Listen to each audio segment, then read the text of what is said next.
फौज किसी सियासी जमात की हामी नहीं, तमाम सियासी जमातें और शख्सियात काबिल एहतराम हैं। आर्मी चीफ वाज़े कर चुके हैं, पाकिस्तान के अवाम ही असल ताकत हैं। DGISPR मेजर जनरल अहमद शरीफ की प्रेस कॉन्फ्रेंस। कहा, पाक फौज एक कौमी फौज है, इसमें तमाम मज़ाहिब, मसालिक, इलाकों और नस्लों की नुमाइंदगी है। पाक फौज और हुकूमत के दरमियान आइनी ताल्लुक़ है।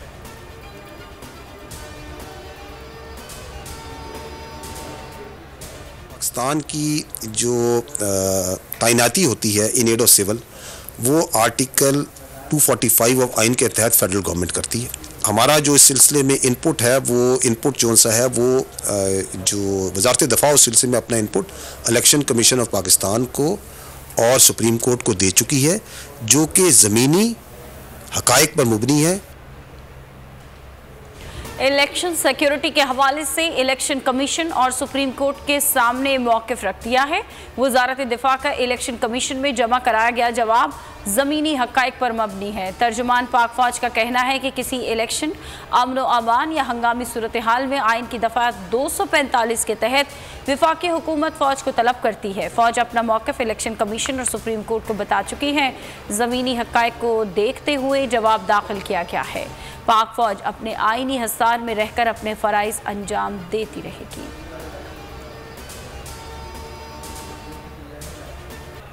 पाकिस्तान में आज कोई नो गो एरिया नहीं। ऑपरेशनल तैयारियों पर किसी को शक है तो फरवरी 2019 सामने है।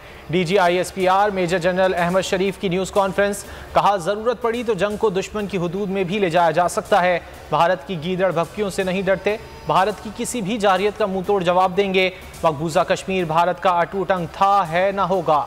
कलदम TTP, कलदम बलोच तंजीमों के बैरूनी राब्ते सामने आ चुके हैं।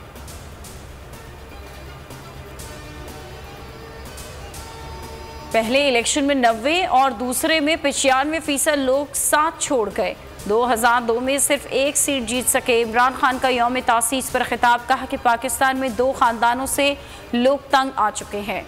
2013 में नवाज शरीफ को जितवाने के लिए धांधली की गई। EVM के लिए कानून साजी की, जिससे 90% धांधली खत्म हो जाती।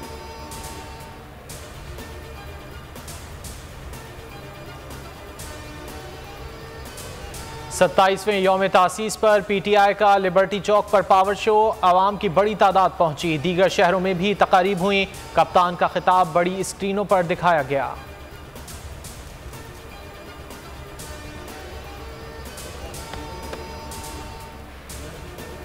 इलेक्शन और मुज़ाकरात के मामले पर हुक्मरान इत्तेहाद में फूट पड़ गई। फजलुर रहमान ने PTI से बातचीत की मुखालफत कर दी। नवाज शरीफ और मरियम नवाज भी मौलाना के हामी। आसिफ जरदारी और बिलावल भुट्टो अक्टूबर से कबल इलेक्शन के मामले पर बातचीत पर आमादा। शहबाज शरीफ ने इत्तेहादियों का इजलास कल बुला लिया। कोशिश है इदारे और पार्लिमान आमने सामने आ जाएं। कोशिश जारी है ऐसा काम किया जाए कि तौहीन अदालत हो जाए। आज़म नज़ीर तारड़ की न्यूज़ कॉन्फ्रेंस। डिक्टेट करते हुए कहा, अदालत को सियासी मामलात पर बहुत एहतियात बरतनी चाहिए। जब जब सियासी मामलात अदालतों में आए हैं, मुल्क को नुकसान हुआ। साकिब निसार के दौर में मुतनाज़ा फैसले हुए।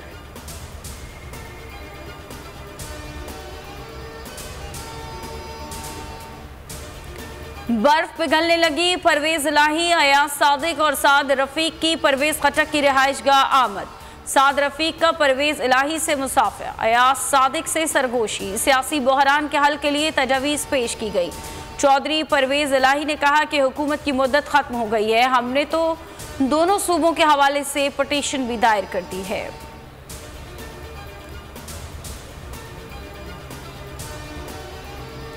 पंजाब और KP की निगरान हुकूमतों की मुद्दत खत्म हो चुकी। अब दोनों हुकूमतों की हैसियत गैर आइनी है तो इक़दामात का क्या स्टेटस होगा। सुप्रीम कोर्ट में इंतखाबात के हवाले से केस ज़ेर समात। जुमेरात को समात में निगरान हुकूमतों पर फैसला आएगा। बड़ा सवाल यह है, आइन में क्या कोई गुंजाइश है कि निगरान हुकूमतों को तौसी दी जा सके। MQM ने फिर हुकूमत से निकलने की धमकी दी। राब्ता कमेटी ने तमाम अरकान असम्बली से इस्तीफे ले लिए। MQM का कहना है कि मरदमशुमारी पर सख्त तहफ़्फ़ुज़ात हैं। हदाद शुमार दुरुस्त ना हुए तो हुकूमत से निकल जाएंगे।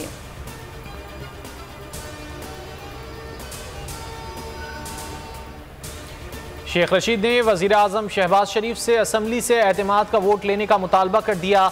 सदर मुमलिकत को लिखे गए खत में कहा, वज़ीर आज़म काबीना एतमाद खो चुके हैं। जानबूझकर पंजाब खैबर पख्तूनख्वा इलेक्शन के लिए फंड्स जारी नहीं किए। वज़ीर आज़म और काबीना का फंड्स जारी न करना गैर कानूनी, गैर आइनी और गैर जमहूरी है। सर ये 7 ਮੈਂਬਰ ਜਜ ਨੇ 2012 ਸੁਪਰੀਮ ਕੋਰਟ में 553 ਉੱਤੇ। अच्छा जी, ठीक है ना जी, मैं देख रहा हूं। ਜਿਹੜਾ ਵੀ ਵਕੀਲ ਤੁਹਾਡਾ ਕਰ ਰਿਹਾ ਕਹਿਣਾ ਜਰਾ ਦੇਖ ਲੈਣਾ ਉਹਦੇ ਵਿੱਚ ਹੈਗਾ ਕਿ ਵੀ ਅਗਰ ਉਸ ਰੋਬਰ ਤੁਸੀਂ ਪੜੋਗੇ ਤਾਂ मैं पढ़ सकता मैं ਉਹ ਵੀ ਦੇਖ ਲਈ ਇਹਦੀ ਜਜਮੈਂਟ ਜਿਹੜੀ 7 ਮੈਂਬਰ ਬੈਂਚ ਹੈਗੀ ਹੈ ਜਿਹਦੇ ਚ ਉਹਨਾਂ ਨੇ ਕਿਹਾ ਕਿ ਜਦ ਤੱਕ ਐਕਟ ਨਹੀਂ ਬਣਦਾ ਉਹਦਾ ਤੁਸੀਂ ਜਿਹੜਾ ਗੌਰ ਨਾਲ ਪੜੋ ਤੇ ਉਹਦਾ ਕਲਾਸ 3 ਮੈਂ ਹੈਡ ਨੋਟ 26 ਤੇ ਉੱਥੇ ਉਹਨਾਂ ਨੇ ਰਸਤਾ ਦਿੱਤਾ ਹੈ ਉਹ ਮੈਂ ਦੇਖ ਲੈਣਾ ਮੇਰਾ। ऑडियो वीडियो लीक्स का सिलसिला ना थम सका। साकिब निसार और ख्वाजा तारिक रहीम की एक और मुबैना ऑडियो सामने आ गई। साबिक चीफ जस्टिस का कहना है कि सियासी मफाद के लिए ऑडियो टेप की जा रही है।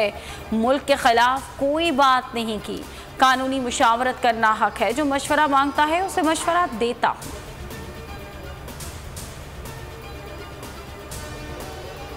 का सबसे ज्यादा इम्कान है। इब्तिदाई रिपोर्ट के मुताबिक बाहर से हमले का कोई सबूत नहीं मिला। मालखाने में गोला बारूद को आग लगी जिससे धमाके हुए। 13 अहलकारों और 4 कैदियों समेत 18 अफराद जाँ बहक हुए। 70 से ज्यादा जख्मी हैं। थाने की 3 मंजिला इमारत जमी बोस, अतराफ की इमारतों को भी नुकसान पहुंचा। शोहदा के जसद खाकी आबाई गांव मुंतकिल। शहर में सोग, बाजार बंद। तहकीकात के लिए 2 रुकनी कमेटी बना दी गई। स्वात में धमाके पीटीआई की मजम्मत। असद उमर कहते हैं कि केपी में बढ़ती दहशतगर्दी मुल्क के लिए खतरे की घंटी है। ट्वीट में लिखा कि मुल्क तबाही की तरफ बढ़ रहा है लेकिन आइन तोड़कर मसनूई निज़ाम को घसीटने की कोशिश की जा रही है। मुराद सईद का कल एहतजाज का ऐलान, बोले कि चीख चीख कर कहता रहा दहशतगर्दी वापस आ रही है लेकिन किसी को कोई फ़र्क नहीं पड़ा। आज फिर हमें बेअमनी की तरफ धकेला जा रहा है। अपने मफादात की खातिर लोगों को ईंधन बनाया जा रहा है। तो ऑपरेशन 17वें रोज भी जारी। पुलिस के दस्तों ने चक इमरानी और चक बेलेशाह के अहम हिस्सों का कंट्रोल संभाल लिया। फरार के रास्ते बंद कर दिए। ऑपरेशन में अब तक 4 डाकू हलाक और 28 से ज्यादा गिरफ्तार हो चुके हैं। 15वां रोज भी गुजर गया। बोल के मार्केटिंग हेड आकाश राम का कुछ न पता चल सका। आलमी मीडिया ने कई सवाल उठा दिए। टाइम्स नाउ ने कहा कि हुकूमत पाकिस्तान आकाश के अगवा पर खामोश है। हिंदू पोस्ट ने आकाश पर टूटे कहर की दास्तान लिख दी। आज तक ने भी दुखियारी माँ की पुकार का हवाला दिया। इंडिया टुडे ने सुर्खी लगाई, बोल न्यूज़ के हेड ऑफिस के बाहर मशकूक गाड़ी चक्कर लगाती रही और उसी गाड़ी ने आकाश को अगवा किया। न्यूज़ 18 ने लिखा कि आकाश की माँ बेटे की बाजियाबी के लिए दुआएं दे रही है लेकिन कोई सुनवाई नहीं। आलमी सहाफती तंजीमें भी सरापा एहतजाज।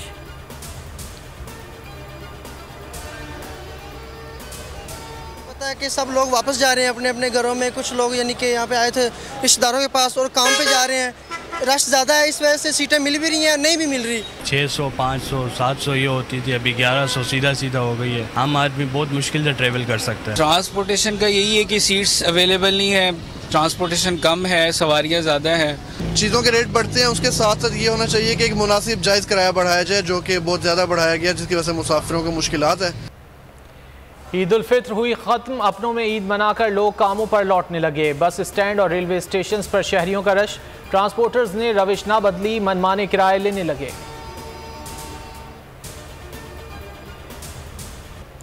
मुल्क भर में सूरज का मिजाज आज भी बरहम। गर्मी ने मैदानी इलाकों को लपेट में ले लिया। कराची के लिए महकमा मौसमियात ने वार्निंग जारी कर दी। 3 रोज मौसम गर्म रहेगा। 28 अप्रैल से बादलों की इनिंग शुरू होगी। गवादर के समंदर में तुग़यानी का खदशा। बेटा अपने वालिद के नक्शे कदम पर। साजिद अली सतपारा ने इजाफी ऑक्सीजन के बगैर खतरनाक तरीन चोटी अन्नपूर्णा सर कर ली। नेपाली पहाड़ पर पाकिस्तानी परचम बुलंद कर दिया। मोहम्मद अली सतपारा शहीद के बेटे बने दुनिया बोल है में मेहमान। कहा वालिद की मीरास आगे बढ़ाऊंगा। स्टार फुटबॉलर रोनाल्डो की टीम अल नस्र का सऊदी अरब के किंग्स कप ऑफ चैंपियन में सफर तमाम। सेमीफाइनल में शिकस्त हो गई। अल वाहिदा ने मुकाबला 1-0 से जीतकर फाइनल में जगह बना ली।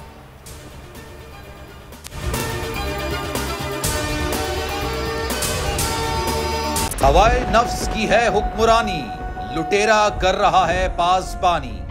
बोल न्यूज के मार्केटिंग हेड आकाश राम ताहा लापता। तफ्तीशी इदारे जवाब देने से कासिर, अहले खाना परेशान, बेटे की जुदाई में मां गम से निढाल। जो बच्चो हिंदू पर आए थे जो को पाकिस्तानी, मुझे मेहरबानी करे पंहिंजो आकाश वापस कयो। हुकूमत से बेकसूर और मुहिब्बे वतन बेटे की बाजियाबी के लिए फरियाद। आकाश राम के अगवा के खिलाफ अहले खाना की जानिब से सुप्रीम कोर्ट में दरख्वास्त दायर। सुप्रीम कोर्ट के चीफ जस्टिस उमर अता बंदियाल से आकाश राम के अहले खाना की जल्द समाअत की इस्तदा। मुश्किल की इस घड़ी में आलमी मीडिया ने भी उठाई आवाज। CNN, आज तक, इंडिया टुडे, टाइम्स नाउ समेत आलमी मीडिया ने आकाश राम के अगवा के खिलाफ दिया बोल का साथ। उफ क्या जुल्म है, बोल इंसाफ का मुंतजिर। सब्सक्राइब करें और बेल दबाएं ताकि कोई खबर रह न जाए।